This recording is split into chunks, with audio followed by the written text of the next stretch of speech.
Break کے بعد پھر خوش آمدید۔ زید صاحب، سیکنڈ ورلڈ وار اور کس طرح گولڈ انفلکس واپس آیا یو ایس میں؟ دیکھیے، جو بات ہم نے آپ کو کہی تھی کہ یہ نظام امریکہ میں انہوں نے 19ویں صدی کے آخر سے شروع کیا تیار کرنا، 1913 میں فیڈرل ریزرو بنایا، اور 1913 میں انہوں نے وہ اختیار امریکن حکومت سے چھین لیا کہ جس کے تحت امریکن حکومت کرنسی جاری کر سکتی تھی۔ کرنسی اب پرائیویٹ گروپ آف بینکرز جاری کرتے تھے، امریکن حکومت اس سے قرض لیتی تھی۔ اگلا سٹیپ ان کا یہ تھا کہ پورے امریکہ سے سونا گھسیٹ کے اپنے قبضے میں کیا، وہ انہوں نے 1933 میں کیا۔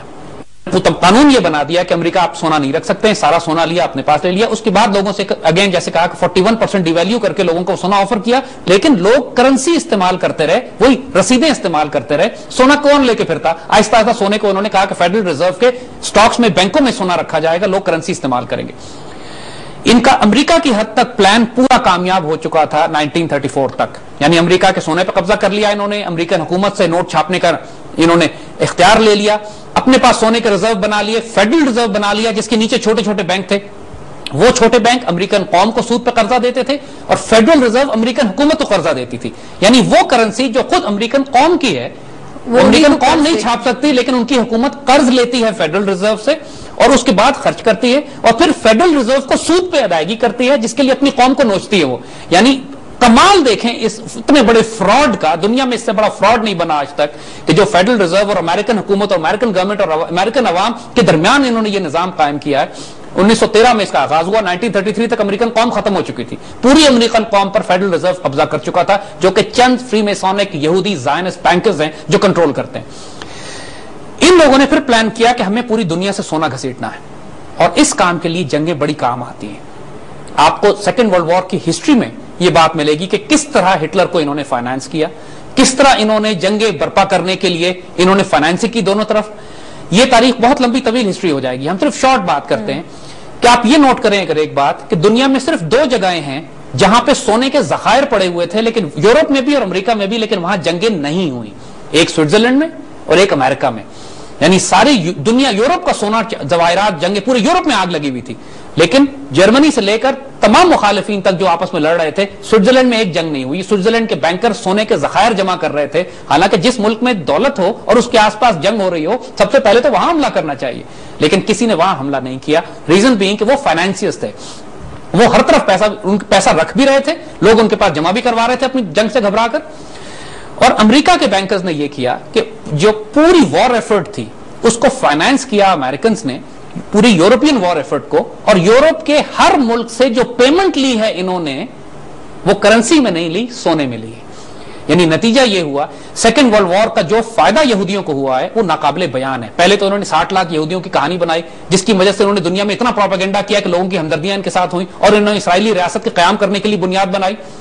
دوسرا، انہوں نے پورے یورپ کو تباہ کر دیا کہ جس کو کنسٹرکشن کرنے کے لیے پیسہ اور فنڈنگ فیڈرل ریزرو نے کرنی تھی، یعنی جتنا فیڈرل ریزرو قرضہ دیتا یورپ کے ممالک کو اتنا ہی فیڈرل ریزرو کو سود ملتا، اور جو پوری دنیا اور خاص طور پر یورپ کے مالدار ملکوں کی دولت تھی اور سونا تھا، وہ تمام کا تمام اس قرضے کی ادائیگی اور قیمتوں کے جواب میں وہ سارا سونا امریکہ پہنچنا شروع ہو گیا۔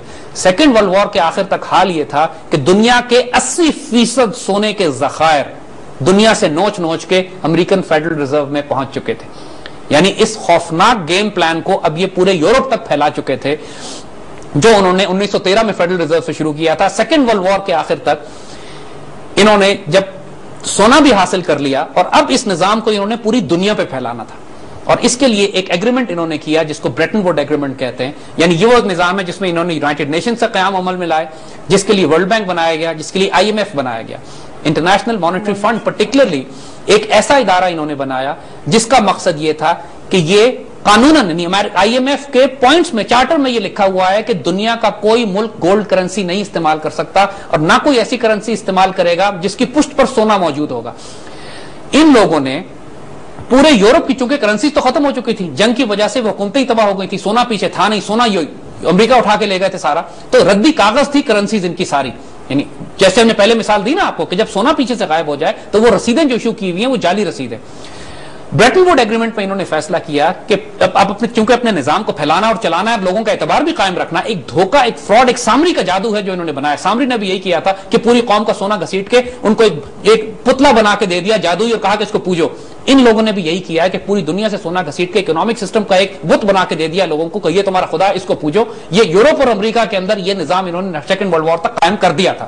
اس کو دنیا میں پھیلانا تھا، جس کے لیے IMF کی ضرورت تھی ان کو. بنیادی طور پر IMF ان کے وہ انسٹیٹیوشنز ہیں اور ورلڈ بینک جس کے ذریعے انہوں نے اپنے اس سود کے نظام کو، ربا کے نظام کو پوری دنیا میں پھیلانا. یہ سمجھنا تاریخی طور پر اس لیے ضروری ہے کہ اب آپ کو سمجھ میں آئے گا کہ یہ نظام کام کس طرح کرتا ہے. How did that happen? Europe تو سونا نکل گیا، انہوں نے قرضے دینے شروع کیے. دنیا میں بریٹن ووڈ ایگریمنٹ میں انہوں نے یہ فیصلہ کیا کہ تمام دنیا کی کرنسیز کے پیچھے ڈالر ہوگا، یعنی ڈالر کے ساتھ ایک ایکسچینج ریٹ لگا دیا انہوں نے. فار ایگزامپل 2 پاؤنڈ کا $1 ہوگا یا 50 روپے کا $1 ہوگا. اور ڈالر کے پیچھے ڈالر بینگ دی پیگ کرنسی، یعنی ڈالر کے پیچھے سونا ہے. یعنی آپ $35 لے کر آئیں تو آپ کو سونا ملے گا، آپ کو سونا ملے گا، لیکن ڈائریکٹلی کوئی کرنسی سونے کے بیکنگ نہیں ہے اس کی. یعنی گولڈ سٹینڈرڈ دنیا کی کرنسی سے ختم کر دیا، صرف ڈالر کے پیچھے گولڈ سٹینڈرڈ تھا. یعنی ابھی تک انہوں نے اپنا سسٹم جو ہے پوری طرح قبضہ نہیں کیا تھا. 45 تک یہاں پہنچے تھے وہ، کم از کم ڈالر کے پیچھے انہوں نے سونا رکھا تھا. لیکن حال وہ انہوں نے کر دیا کہ وہی بات ہے، اگر 100 روپے کا سونا تھا تو رسیدیں انہوں نے لاکھ روپے کی جاری کرنا شروع کر دی. سیکنڈ ورلڈ وار کے بعد پورے یورپ کو تعمیر و ترقی کے لیے قرضوں کی ضرورت تھی. اور اب نارملی ہوتا یہ ہے کہ جب آپ اپنے ملک میں زیادہ کرنسی چھاپ دیں تو اس کو انفلیشن کہتے ہیں، یعنی مال کم ہے، پیسے زیادہ آ گئے، قیمتیں بڑھ جاتی ہیں. مہنگائی بڑھ گئی. انہوں نے بحری جہاز بھر کے ڈالر چھاپنے شروع کیے اور اس کو پوری دنیا میں بھیجنا شروع کیا. اپنے ملک میں تو استعمال نہیں ہو رہے تھے. نتیجہ یہ ہوا کہ امریکن اکانومی میں اس کی مہنگائی اور انفلیشن فرق نہیں پڑا اور پوری دنیا کو انہوں نے مقروض کرنا شروع کر دیا سیکنڈ ورلڈ وار کے بعد، قرضے دے دے کر. چونکہ بریٹن ووڈ ایگریمنٹ کے تحت یہ طے ہو چکا تھا کہ ہر کرنسی کے پیچھے ڈالر ہوگا اور ڈالر کے پیچھے سونا ہوگا، لہذا پوری دنیا ڈالر طلب کر رہی تھی، ڈالر کی طلب تھی. یہ جاتے تھے ڈالر میں قرضے دیتے تھے، ہر ملک اپنے پاس ڈالر جمع کر رہا تھا. دوسرا کام انہوں نے یہ کیا کہ دنیا کی تمام بڑی بڑی ٹریڈ وہ انہوں نے کہا آپس میں آپ ڈالرز میں کریں گے، خاص طور پہ آئل، انرجی. دنیا کی تمام 2 بڑے آئل ایکسچینج انہوں نے بنائے، ایک نیو یارک میں ایک لندن میں، جس کی ٹریڈنگ ڈالرز میں ہونی تھی. یعنی پوری دنیا کو اگر تجارت کرنے کے لیے ڈالر چاہیے تھا، and dollar was as good as gold, even better than gold, کیونکہ سونا تو سنبھال کے رکھنے کے پیسے لگتے ہیں، ڈالر اگر آپ اپنے پاس رکھیں اور بینکوں میں رکھیں تو اس کا آپ کو سود بھی ملتا تھا. تو یہ ایکسپیریمنٹ انہوں نے، یہ ایک نظام سیکنڈ ورلڈ وار کے بعد اب پوری دنیا میں انہوں نے پھیلانا شروع کیا کہ اسٹارٹنگ فرام یورپ کو اربوں ڈالر انہوں نے بحری جہاز بھر کے لٹرلی انہوں نے قرضے دیے.